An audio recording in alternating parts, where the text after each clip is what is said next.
നമുക്ക് ഏറ്റവും പ്രിയപ്പെട്ടതിനും സ്വന്തം ഒക്കെ ഉള്ളതിന് ഒരു ദോഷം, ഒരു പോറൽ പോലും ഏക്കാൻ സമ്മതിക്കുകയില്ല. നിങ്ങൾ മാതാപിതാക്കളായിരിക്കാം, നിങ്ങളുടെ കുഞ്ഞുങ്ങൾ നിങ്ങൾക്ക് ഏറ്റവും പ്രിയപ്പെട്ടവരും സ്വന്തമാണ്. ആ കുഞ്ഞിൻ്റെ കാല് പോലും ഒരു കല്ലേ തട്ടാൻ സമ്മതിക്കുകയില്ല. എന്തെങ്കിലും ഒരു പ്രതിസന്ധി വന്നാൽ എടുത്ത് തോളത്ത് ഇടും. എത്ര കാര്യമായിട്ടാണ് കൊണ്ടു നടക്കുന്നത്.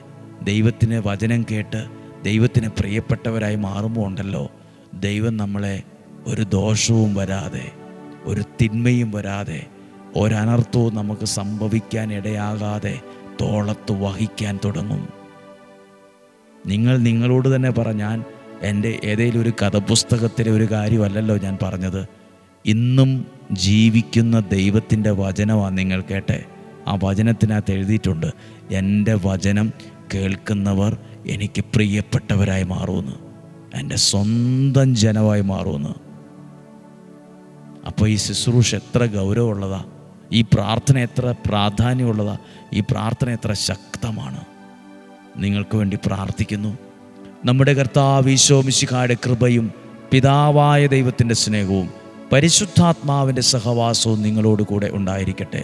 രോഗങ്ങൾ, അപകടങ്ങൾ, ദുർമരണങ്ങൾ, മൂപ്പെത്താത്ത മരണങ്ങൾ, ചതികളിൽ നിന്നും, വഞ്ചനയിൽ, നിരാശയിൽ നിന്നും, കുറ്റബോധത്തിൽ നിന്നും ദൈവം നിങ്ങളെ സൂക്ഷിക്കട്ടെ, സംരക്ഷിക്കട്ടെ.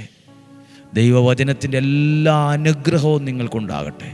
ഓരോ വചനത്തിനകത്തും ദൈവം എന്തെല്ലാം അനുഗ്രഹങ്ങൾ നിങ്ങൾക്കായി വച്ചിട്ടുണ്ടോ, എന്തെല്ലാം നന്മകൾ നിങ്ങൾക്കായി വച്ചിട്ടുണ്ടോ, അത് മുഴുവൻ നിങ്ങൾക്കും നിങ്ങളുടെ കുടുംബത്തിനും പ്രിയപ്പെട്ടവർക്ക് ലഭിക്കാൻ ഇടയാകട്ടെ. പുതിയ വഴികൾ തുറക്കട്ടെ.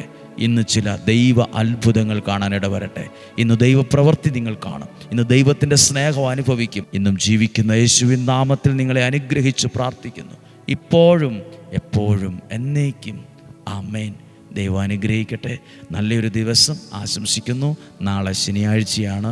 നാളെ വൈകുന്നേരമാണ്. നാളെ വൈകുന്നേരം മുതൽ ശനി, ഞായർ, തിങ്കൾ ബാംഗ്ലൂർ RRC റിന്യൂവൽ റിട്രീറ്റ് സെൻറ്ററിൽ വൈകുന്നേരം 5 മണി മുതൽ 8:30 വരെ നിയോഗ പ്രാർത്ഥന ബൈബിൾ കൺവെൻഷൻ നടക്കുവാണ്. അവിടെയുള്ളവരും പരിചയക്കാരും ഉള്ളവരുണ്ടെങ്കിൽ പരസ്പരം കമ്മ്യൂണിക്കേറ്റ് ചെയ്യുക. ആഗ്രഹിക്കുന്നെങ്കിൽ, മനസ്സനുവദിക്കുന്നെങ്കിൽ, ഒക്കുന്നെങ്കിൽ സമയം കണ്ടെത്തി വരിക. ഒരുമിച്ച് പ്രാർത്ഥിക്കാം. നാളെ 5:30 ഒരുമിച്ച് വചനം കേൾക്കണം. ഒരുമിച്ച് വരാൻ അനുഗ്രഹമാണ്. ഒരുമിച്ച് വചനം കേൾക്കാൻ ഭാഗ്യമാണത്.